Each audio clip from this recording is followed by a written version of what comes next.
everyone, welcome to the third edition of Behind the Cape, exclusively on the CSUN Sports Network. My name is Stephanny Salazar, and today we're coming from the Matador soccer field with exclusive highlights and interviews with coaches and student athletes. We are nearing the halfway point of the 2016 season for the Matador men's and women's soccer team, as well as the CSUN women's volleyball team. The Matador men's and women's cross-country season are also underway, as CSUN has completed a pair of meets. On this episode of Behind the Cape, we'll also take a look back at the CSUN Hall of Fame ceremony that took place in July in Woodland Hills. Starting things off today, we'll take a look at the CSUN women's soccer team. Defensively, the Matadors have been one of the most dominant teams in the nation, as evidenced by the team's NCAA top 10 goals against average. Junior Giovanni Macasco and her backline have recorded 5 shutouts already this season as they get set to open the Big West Conference play.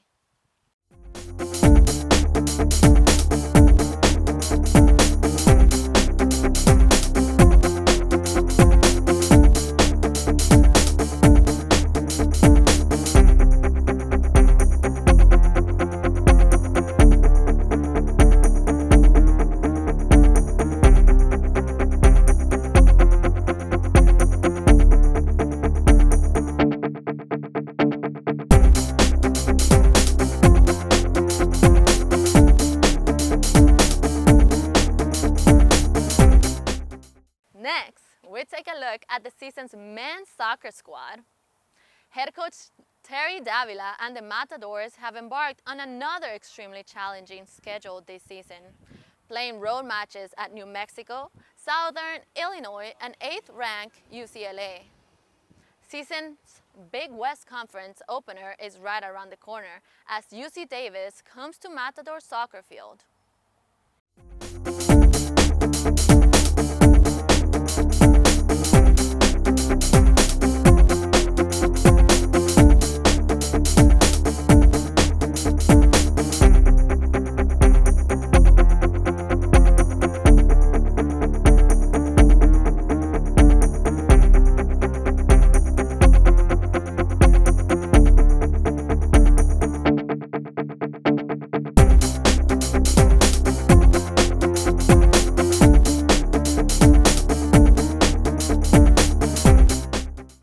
The women's volleyball team also recently began Big West play as the Matadors completed a 14-match road trip with road matches at UC Irvine and UC Davis.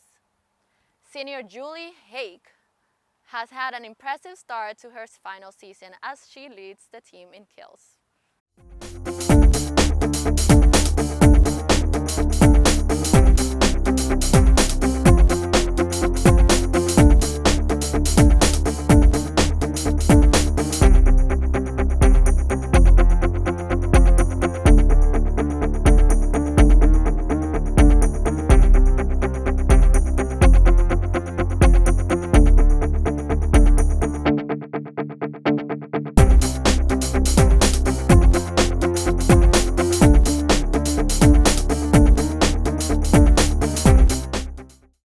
The CSUN cross-country teams are halfway through their meet schedule as they ramp up preparation for the Big West Cross-Country Championship at Kahuku Golf Course in Hawaii. Best of luck to all of our fall teams as continue to battle for the Big West supremacy. Recently, I caught up with the head coach of the CSUN men's soccer program, Terry Davila. Hey guys, we're here with Coach Terry Davila, the head coach of the men's soccer team. All right, Coach, you're off to a good start, 3 straight wins. What were some of the things, the key points that you guys worked during the off-season that it's definitely paying off? Believe it or not, the number one thing that we worked on is our maturity off the field, which includes academics. And academics has an objective endpoint, so you can see the improvement on it. So it showed the improvement on the maturity level and the seriousness about how to take school at a high level, and it's translated onto the field as far as our focus. Yeah, definitely. I mean, education has to be one of the things that all the players have to work on. Well, at our university, we are taking a lot. It's definitely from the top, you know, from our president, to our athletic director is very much stressing that. And the message is clear, and we added a very fine supervisor and athletic director, Tiana Jones, which has helped understand the importance of it and also lead us in those ways. So it's really helped us off the field, and it's great leadership above us. Yeah, that's awesome. How well are the new players integrating with the returning players? It's always hard. Soccer is very rhythmical. There's a lot of continuity. You have to get 11 players playing on the same page.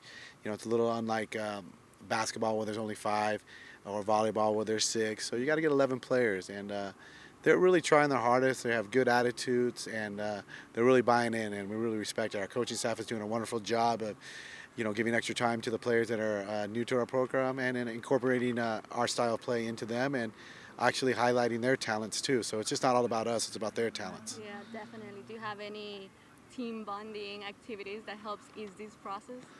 The number one thing the boys like is eating, and we try and take away. So it's a great way to bond. When you share a meal with somebody, it's a great way to bond. You have led the team to 6 NCAA tournament appearances. You won 2 Big West championships and 1 Big West tournament title in 2012. What are your expectations for this season? In the Big West, every game is a championship game, and it's very competitive. We have a national champion in our league. We have people that have gone to the Sweet 16. We have people that have gone to the Elite 8, to the NCAA Final Four. So it's very competitive. So every game is a championship game, and you always have to be at the top of your game. And it's a very exciting league to play in, and the Big West does a good job of supporting soccer. Definitely. And you also have players that have made it to the MLS Super Draft. How does that feel? Well, it's a product of our league. Our league is very competitive, and you have to have very good players to compete in this league. And with the competition so stiff, you just have to have very talented players, and hopefully your talented players go on to the next level. Definitely. There was a point in history where you were coaching both the men's and the women's team. How was that?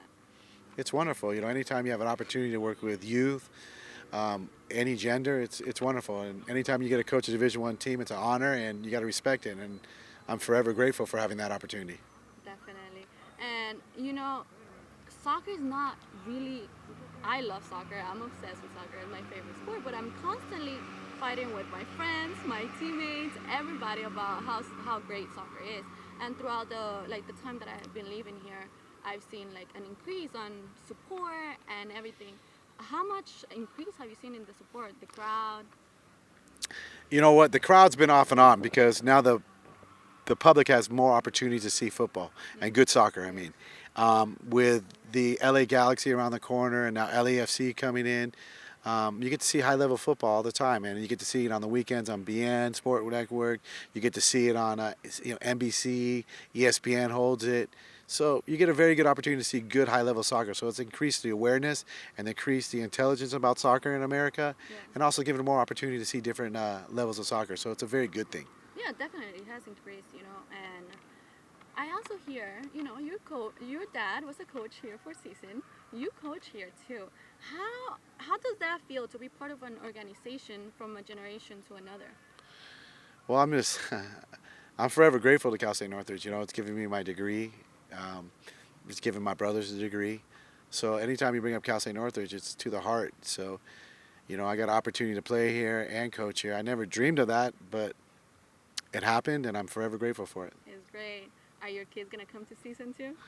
Yeah, if they want to, you gotta let them do what they want. But yeah, I want them to get a college education, and Cal State Northridge is a fine university. Do they play soccer too? Of course they play soccer. They have to? I kind of act like they don't have to, but deep down inside, yeah. I can't lie. You want that. You once were a player here too, and now you're the coach. What's the biggest difference between being a coach and being a player? The responsibility that you have for many other people. When you're hired by Cal State University of Northridge, and that's who you work for. So everything you do, you have to do it to the utmost of respectability and follow the rules. Yeah. And so I'm working for an organization, so it's just bigger than me. Sometimes when you're a player, all you do is you worry about yourself, but there's a lot of people I got to answer to, and a lot of people that I got to hold this program to a high standard for. So I'm very honored to have this show. True. What kind of coach are you? Like the tough type of coach, or is it, like easy for the players to come and talk to you? I'm sure, some players feel I am, some players feel I don't, Especially during practice when you Yeah. tell them to run. Nah, I try not to do that. And your running shoes. No, I try to make sure that when I tell them to go do something, that we explain it to them and how we're going to do it. One of the things I cannot accept is people not working their hardest and being the best they can be. Yeah. So I can say I'm a tough coach on that. Oh, yeah, definitely. How much emphasis do you put in running? I remember I used to hate running when I used to play soccer. And Well, I mean, the sport has become very fast-paced. The sprinting is a lot more over the last 20 years, so you got to be at a very high condition level. And we have a great strength and conditioning program with Jeff Curling and his staff, Eric Petrago, that keep our players healthy and then allow them to be at a high fitness level. Because if you don't have guys like that, you got to be specialized in your fitness now. It's very scientific. It's also, you have to know how to prevent injuries. You don't run people into the ground and you end up hurting them if they're not strong. You overwork it. So there's a lot of stuff that go into it.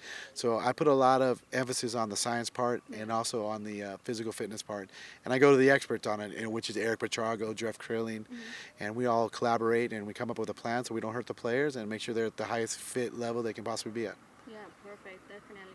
Kevin Marquez is the goalie for your team right now. He's a senior and he won't be here next season. Do you already have someone in line? You know what? You always got to look into the next thing.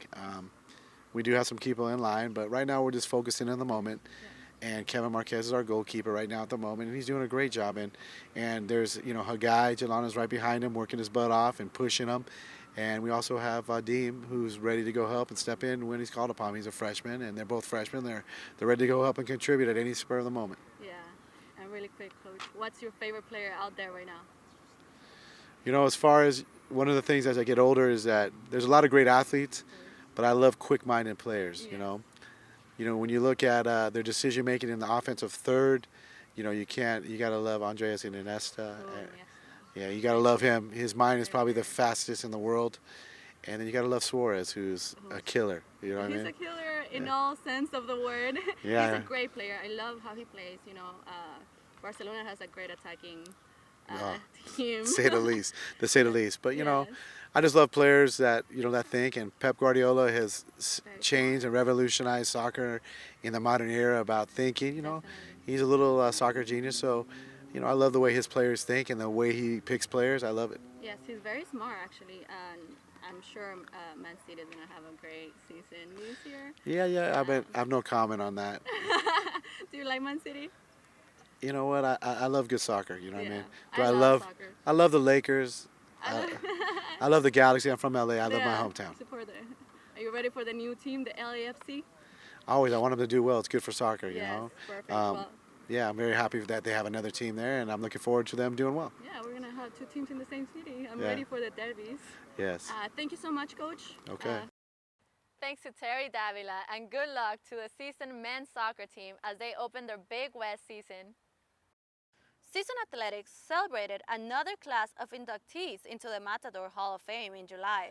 Since 1981, and including the 2016 induction class, the Matador's Hall of Fame has inducted 123 outstanding members. On July 24 at the Warner Center Marriott in Woodland Hills, Stan Chernovsky, Andre Chevalier, Joey Kirk, Matt Unger, and the members of the 1984 and 1985 softball teams were inducted into the Matador Hall of Fame. Congratulations to all the inductees. On to our student-athlete portion of Behind the Cape. Julie Haake of the CSUN women's volleyball team is having an impressive senior season for the Matadors. And I recently caught up with Julie at practice. Hey guys, we're here with Julie Haake, the outside hitter for the women's volleyball team here at CSUN. Thank you, Julie, for joining us today. No problem. You're one of two seniors on the team this year. How do you feel? It's kind of surreal for both of us. I don't think it's really hit us. We'll both look at each other at certain times and be like, wow, I can't believe that this is our last year here. And it's crazy because both of us feel like we just got here. Yeah. This is the first year that you're a true leader. Do you feel more pressure now than before? Not necessarily. I think leadership is kind of something that's built into a person. You can't really be taught how to be a leader or become a leader. It's something that's kind of naturally there for people. So I don't necessarily feel an extra pressure with that. Yeah, and like so far you're having a great season. What are your expectations for the rest of the season? Keep working hard and practice every day, and I think we're getting better every day. The coaches are doing a really good job of preparing us for our competition and certain things that we're going to see in the game with certain teams. So just keeping up the hard work. Yes. And as you mentioned, this is your last year here at CSUN. Do you have any plans for after you graduate? I just finished applying for physical therapy schools, and it's pretty much just a waiting game at this point, and I'll find out by the end of January. You're from Keller, Texas. Are you planning to go back home and do this, or are you staying here in LA? I have no clue. I'm just seeing where life takes me. I'll end up either here, back in Dallas, or in Kansas somewhere. So those are my Perfect. options. Was the change from Keller, Texas, and LA big? Was it hard for you to get Oh, used yeah. to it? I don't know if it was necessarily hard to get used to, but I was definitely prepared for a huge change, and that's exactly what it was. And that's what I wanted out of this college experience, so I got exactly what I wanted out of it. But What it's about with your definitely parents? very Did you different. miss them? Yeah, I miss them, but they're able to come out here a lot with my dad's job and everything. He's able to travel, so I've gotten to see a lot of them, which has been nice. Oh, perfect. That's good. Like when I moved here too, I come from a small town too, so it was a little hard to move Yeah, here. definitely a Yeah. huge transition. You played for Jeff Stork for 4 years. How was that? It's been great. He has a ton of knowledge about the game, and he really tries to push that onto us. And he wants us to be complete volleyball players rather than focusing just on our position. And he was a great player himself, so just getting to be around that all the time is awesome.